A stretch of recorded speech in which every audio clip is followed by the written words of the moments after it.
La seriedad y el rigor con que fue encarado el trabajo de Alberto, que como él se acabó de decir, fue una brillante tesis de doctorado.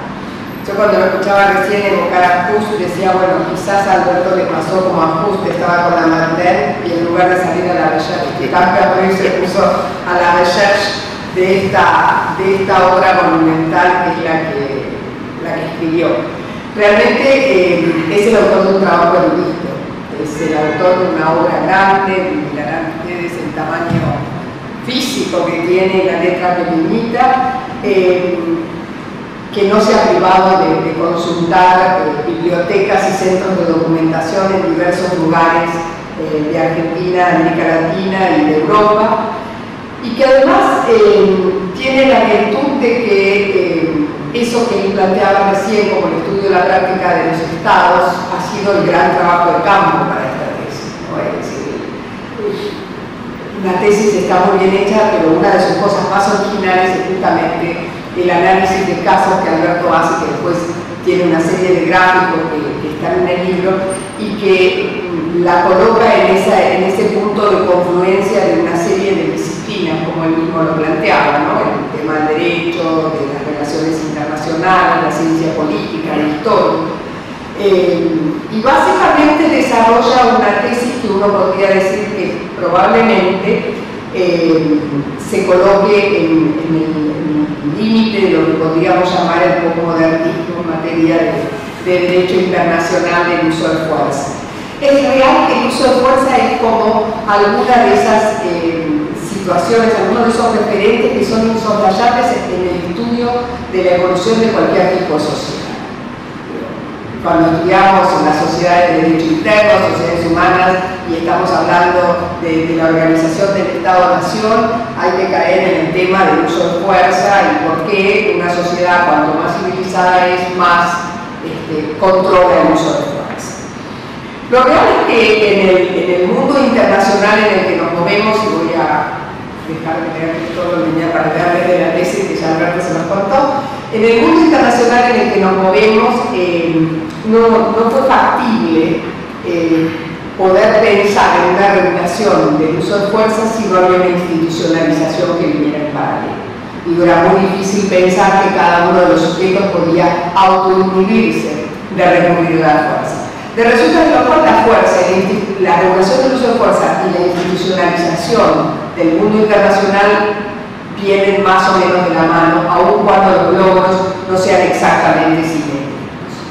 Y ahí es donde estamos en el ancho mundo en el cual existen solo dos normas, o más precisamente una norma y su excepción. Básicamente, la generalización de lo que dice el artículo 2, párrafo 4 de la Carta, la prohibición del uso unilateral de la fuerza por parte de los Estados, y la excepción que es la legítima defensa individual o colectiva en caso de ataque armado. Y todo lo demás son interpretaciones. Como diría nuestro último visitante, Gianni Battimo, son solo percepciones. Los hechos no existen, tenemos las percepciones. Y el libro de Alberto se encarga de estudiar todas y cada una de esas percepciones, todas las ambigüedades de todas las interpretaciones del artículo 2 y del 51. Y la realidad es que en el borde del posmodernismo, como les decía yo creo que la tesis de Alberto apunta a esa sociedad global y apunta a muchos de los datos que permiten identificar algunas de las diferencias o de las tipicidades de esta sociedad global respecto de la sociedad abierta, pero no global, que instituye el orden jurídico-político que entra a regir después de la Segunda Posguerra, que permite que el modelo de Westfalia sobreviva hasta por ahí nomás, porque la horizontalidad del modelo westfaliano de algún modo se da vuelta con la noción del orden público, con la posibilidad de considerar que la prohibición del uso unilateral de la fuerza es una norma de orden público, lo repetimos todos desde el informe de la Comisión de Derecho Internacional de 1963 en adelante, y la Corte tarda un montón en decirlo. Digo, hay que hacer arqueología dentro de la Corte para ello. Lo más que hace la Corte de la Haya es decir, bueno, se ha dicho en este caso que esta norma sería el orden público, pero la Corte no lo dice. Pero en todo caso, creo yo que la existencia de la norma de Jus Cogens, ese juego de Jus Cogens en que se da en el mundo internacional y sobre todo en aquellos que dicen el derecho internacional, los estados por un lado, pero la Corte cuando soluciona los litigios entre estados por el otro, transforma esa horizontalidad westphaliana en algo un poco más vertical. Pues bien, esa verticalidad cuando llegamos al mundo global mantiene ciertos datos, mantiene la institucionalización, una institucionalización que va a ser bastante más grande, va a ser bastante más acentuada, que se va a ocupar de múltiples maneras de la solución pacífica de controversias entre Estados, en temas distintos del uso de fuerza en el sentido estricto, lo que algunos llaman uno de los datos del modelo de la gobernanza global. Pero en ese modelo también habrá actores nuevos. Digo, si el orden jurídico político de la posguerra dejó entrar masivamente a las organizaciones internacionales y a los individuos, los actores no estatales que entran en esta sociedad global, muchos de los cuales tienen conducta analizada en el libro de Alberto, como los grupos armados, las empresas transnacionales, los bancos, la sociedad civil, lo que sea que por ello se entienda, si hay algo complejo de definir, es justamente la sociedad civil, que tiene muchísimas representaciones y nosotros en general solemos quedarnos con una sola, que es el de las organizaciones no gubernamentales. Todos estos entran a computar como actores muy importantes en esta sociedad global. Las otras cosas que pasan en esta sociedad global son también manifestaciones que Alberto estudia en su trabajo cuando habla de las amenazas y cuando habla de las redes. Es decir, estamos hablando de la transnacionalidad, que es un dato típico de esta sociedad global. Nada termina en la frontera del Estado, y no es por el modelo relacional bilateral de Westfalia en adelante, sino que nada termina en la frontera del Estado porque en algún punto las fronteras no existen para ciertos fenómenos, como la criminalidad transnacional organizada, como la trata de personas, como el tráfico de armas, como los ataques terroristas, pero las fronteras están terriblemente resignificadas en otros ámbitos, como usted por acá no entra si no tiene tal pasaporte, usted de acá se va. Hay una gran relatividad del concepto, pero la transnacionalidad es un dato del mundo global. Y el otro dato del mundo global son las redes informáticas, que nosotros podemos con mucha ingenuidad pensar que nos quedamos con el Twitter, pero la realidad es que las redes informáticas sirven para bastante más que para poder alzar a una comunidad a juntarse en una plaza, aun cuando esto se ha verificado exitoso en determinados contextos. Otras dos cosas, creo yo, que tienen que ver con este dato global, que también entran en el libro de Alberto. Por un lado, si se quiere, la democratización, la democracia como un dato, esa neutralidad gaussiana que ya hace tiempo que no existe, pero que uno aprendió cuando estudió por primera vez Derecho Internacional, de que a la ONU no le interesa si un gobierno es democracia o es dictadura, le interesa si está efectivamente conduciendo el país. Esto es bastante relativo en el día de hoy, bastante relativo desde hace un tiempo. Esa democratización supone que muchos de los pronunciamientos de la institucionalidad internacional no sean tan neutrales como habían sido. Esto no ha transformado de la noche a la mañana las calabazas en carrozas, pero hay una tendencia a esto.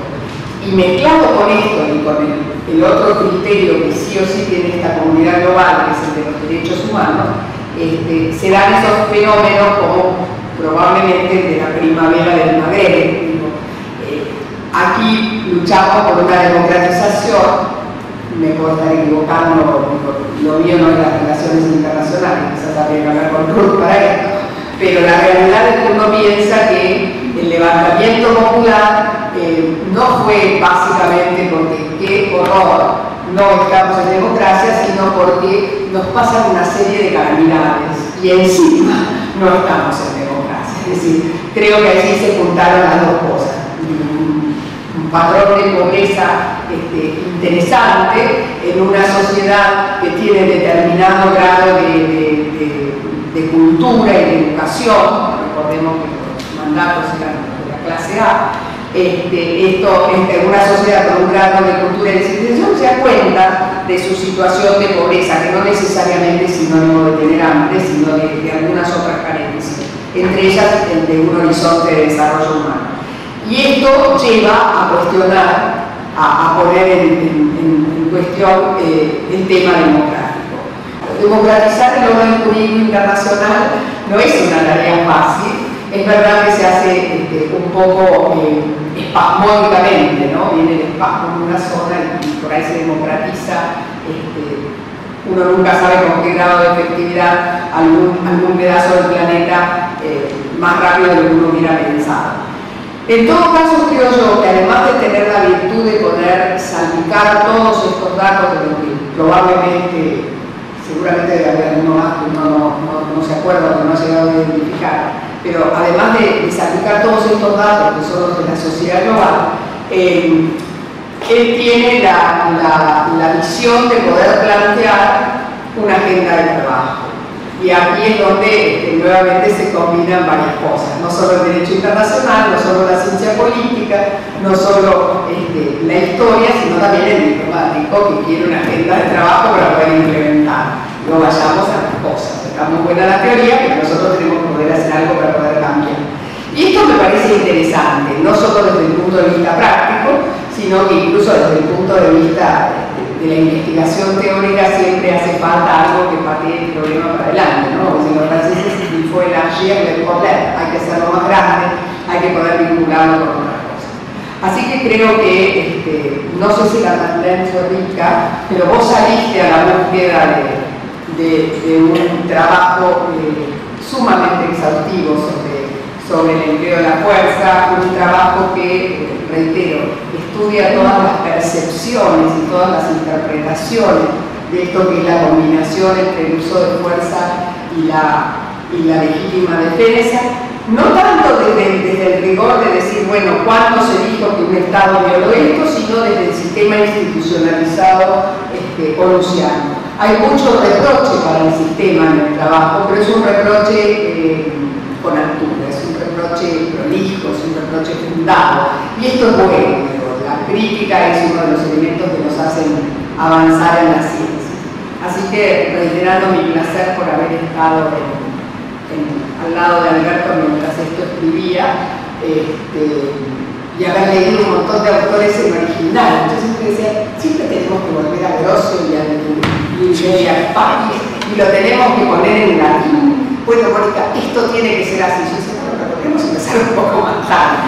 Pero bueno, creo que esa terrible insistencia de empezar siempre con las fuentes en cada punto, ustedes van a ver que Grosso está muchas veces en este libro y no necesariamente en el capítulo 1, hacen de esto también una obra, como les dije al principio, muy erudita. Así que celebro que la obra exista, me alegra haber podido participar de lejos o de cerca del trabajo de su autor para hacerla, y me alegra mucho más estar esta tarde presentando. Gracias a todos.